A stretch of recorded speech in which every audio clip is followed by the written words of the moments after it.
गिरीश आध्यात्मिक ड्रीम में हम अपने सभी दर्शकों का बहुत बहुत स्वागत करते हैं और दशहरा के पावन पर्व की कोटि कोटि बधाई और सादर हार्दिक शुभकामनाएं देते हैं। और यहाँ पर हम आप सभी को बताने वाले हैं कि भगवान श्री राम जी ने बुराई के विरुद्ध भलाई से जीत अर्जित किया था। भगवान श्री राम जी की धर्म यात्रा रही। जैसे ही वो विश्वामित्र जी के साथ निकले थे तभी से उन्होंने धर्म यात्रा प्रारंभ कर दी थी और सुर और मुनियों और घर से निकलते ही सबसे पहले ऋषियों और मुनियों संतजनों सबको दुख पहुंचाने वाली ताड़िका का श्री राम जी ने अंत कर दिया था। उसके बाद में महामुनि विश्वामित्र जी की यज्ञ को संपूर्ण कराया, वहाँ बहुत महासुरों का वध किया। उसके बाद में माता अहिल्या का उद्धार किया। फिर दोनों भाई हर्षित होते हुए गंगा जी स्नान करने के बाद महाराज जनक की नगरी में पधारे और महाराज जनक जी के नयनों को सुख चैन प्रदान किया। उसके बाद महाराज जनक जी ने उनको सुंदर वास में ठहराया गुरुदेव विश्वामित्र जी के साथ। फिर पुष्प वाटिका में सीता जी के साथ उनका मधुर मिलाप हुआ। उसके उपरांत जब वो धनुष यज्ञ देखने गए, वहाँ पर महाराज जनक को दुखी देख करके गुरुदेव विश्वामित्र जी ने श्री राम जी को आज्ञा देकर शिव जी का धनुष भंग करा दिया। और संक्षिप्त में ये भी बता दें शिव जी का धनुष जनकपुरी में कैसे आया था। एक बार रावण जो भोलेनाथ जी से तपस्या करने के बाद उनसे धनुष मांगे लिए जा रहा था, भोलेनाथ जी ने उससे कह दिया था कि जहाँ पर ये धनुष रख दोगे उसके बाद तुम उठा नहीं पाओगे। तो रावण बोला कि ठीक है भोलेनाथ जी, मैं इस धनुष को कहीं रखूँगा ही नहीं, लंका में ही जा कर के रखूँगा। परंतु और ये चीज़ें तो हम बताते ही रहते हैं, निशाचरों ने कठोर से कठोर तपस्याएं की हैं, बहुत कठिन तपस्याएं की हैं, परंतु उनके स्वार्थी होने के कारण उनको क्या मिला है वो छुपा नहीं है, इतिहास में दर्ज है, जो हम आप सभी तक पहुंचाते ही रहते हैं। तो आज हम संक्षेप में ही आप सभी को बताते चलते हैं। जो तपस्या करेगा, अपने शरीर को तपाएगा, वो सुख तो अवश्य भोगेगा, अवश्य सुख उसको महासुख प्रदान होगा। परंतु अगर वो तपस्या का दुरुपयोग करेगा, दुराचार करेगा तपस्या की शक्ति से, उसका फल भी उसको उसी हिसाब से भोगना भी पड़ेगा। रावण भी बहुत बड़ा तपधारी था, बहुत तपस्या किया था, वरदानी था, परंतु क्यों प्रभु श्री राम जी ने उसका वध किया। और आज तक कहा जाता है कि रावण की बुराइयों का अंत हो गया था विजयदशमी के दिन भगवान प्रभु श्री राम जी के द्वारा। और हम सभी लोग भी यही कहते हैं कि बुराइयों पर भलाई की जीत हुई, और उसी प्रकार से हमें भी कार्य करना चाहिए। हमें इसलिए बुरे कार्य नहीं करना चाहिए क्योंकि रावण तपस्वी, बलवान होते हुए भी, धनवान होते हुए भी, विद्वान होते हुए भी बहुत बुरी मौत को प्राप्त हुआ और रण में उसकी हार हुई। जितने उसके पुत्र थे सभी मार दिए गए, भाई मारा गया, सबका वध हो गया। और सबका दुख वो अपनी आंखों के सामने देखने के बाद ही उसकी मृत्यु हुई।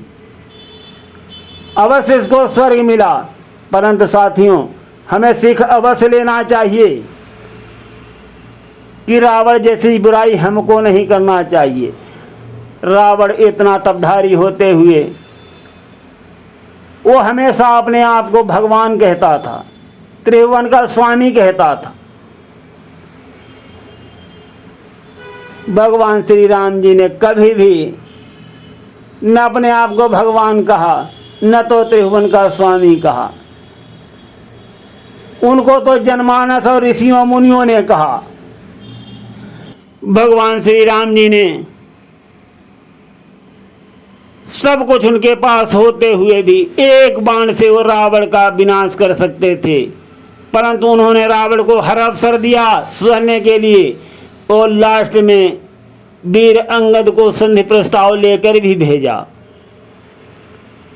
वीर अंगद ने रावण को बहुत समझाया, तब रावण खुद को भगवान बताने लगा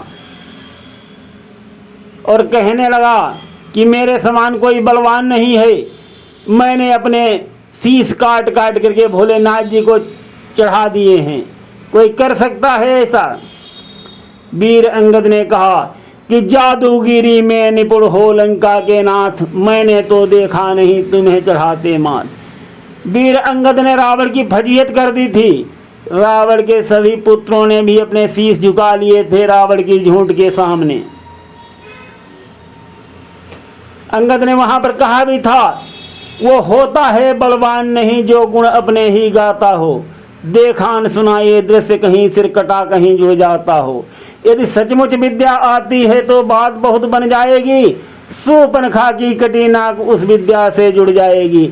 जब स्वयं आप इतने ज्ञानी फिर क्यों रारी बढ़ाई है, श्री राम नाम के 2 अक्षर में सब सुख शांति समाई है। इस प्रकार से वीर अंगद ने रावण को समझाया भी था, परंतु रावण ने संधि प्रस्ताव नहीं माना, अस्वीकार कर दिया था। अब ये बताइए, भगवान श्री राम जी ने समुद्र में पुल बांध लिया था, तो उनको रावण के पास संधि प्रस्ताव भेजने की क्या आवश्यकता थी? ऐसे ही हनुमान जी ने कहा था कि लंका पर चढ़ाई कर दो, हम एक ही दिन में सारी लंका का विनाश कर देंगे, ध्वस्त कर देंगे सारी लंका को। भगवान श्री राम जी ने फिर भी कहा था, और राजा के 4 गुणों का वर्णन करते हुए जो साम दाम दंड भेद सभी नीतियों का बखान किया था। बताया कि चाहे जितना छोटा दुश्मन हो उसको कभी कमजोर नहीं सोचना चाहिए, और सुधरने का अवसर दिए बिना आक्रमण नहीं करना चाहिए। अगर जो ऐसा करता है वो अभिमान अपने दुश्मन को सुधरने का अवसर दे, चेतावनी दे, संधि प्रस्ताव भेजे। हनुमान जी तो भगवान प्रभु श्री राम जी के महाभक्त, उनकी बात काट ही नहीं सकते थे। उन्होंने से झुका दिया, प्रभु जो भी आप करोगे वही सही है। उसके बाद जो भी हुआ उसका इतिहास गवाह है। क्या हुआ आखिर रावण का, क्या हुआ उसके परिवार का। श्री रामायण कथा से हमें बहुत ज्ञान मिलता है। सनातन धर्म की आत्मा है, हमारा मार्गदर्शक है, हमारे आचरण हैं, सब कुछ मिलता है। और ये बहुत बड़ी सीख मिलती है, जिसने अपने शुद्ध कर्म किए और आचरणों का पालन किया उसने सुख भोगा, और हर बुराई पर भलाई की ही जीत हुई है। सत्य परेशान भले हुआ हो परंतु पराजित नहीं हुआ। और आज भी भगवान प्रभु श्री राम नाम की महिमा अपार है। चाहे जैसा संकट हो, भगवान श्री राम का नाम लेने से संकट टल जाते हैं, आराम मिल जाती है। और अब हम आगे ज़्यादा नहीं बढ़ाते हैं, कथा को संक्षेप में बता देते हैं। भगवान श्री राम जी ने सभी बुराइयों का अंत करते हुए रावण का वध कर दिया था, और बुराइयों पर भलाई की जीत हुई थी। इसीलिए आज विजयदशमी का त्यौहार है। सबको बहुत बहुत मुबारक हो, कोटि कोटि बधाई हो, मंगलमय हो, सबका बंधन हो, सबका अभिनंदन हो, कोटि कोटि अभिनंदन हो। और साथियों, एक बात यहाँ पर न भूलें, हमेशा बुराइयों पर भलाई से ही विजय प्राप्त करना। और त्रेता युग से लेकर के आज कलयुग तक भगवान प्रभु श्री राम की महिमा विद्यमान है। अगर प्रभु श्री राम की भक्ति करोगे, कलिकाल में भी तुम्हारा कुछ भी नहीं बिगड़ेगा। कलिकाल की माया प्रबल है, वक्त उसकी चाल का। श्री राम भक्तों पर असर होता नहीं कलिकाल का। जय श्री राम। जैसे श्री राम जी ने दुष्टों का संहार किया, उसके बाद माताओं ने भी असुरों का संहार किया। जय शेरा वाली, जय जय शेरा वाली। कहा गया है, पूजन रामचंद्र जब कीन्हा, जीत के लंका विभीषण दीन्हा। भगवान प्रभु श्री राम जी ने लंका पर विजय प्राप्त करके खुद नहीं लिया, विभीषण को दे दिया था। तो सुनते रहिए गिरीश अध्यात्म में। आज हम प्रसंग को यहीं पर विश्राम देते हैं। जय श्री राम। जय माता की, अम्बे की जय, जगदम्बे की जय, महाकाली की जय, माता सरस्वती की जय, सातों माताओं की जय।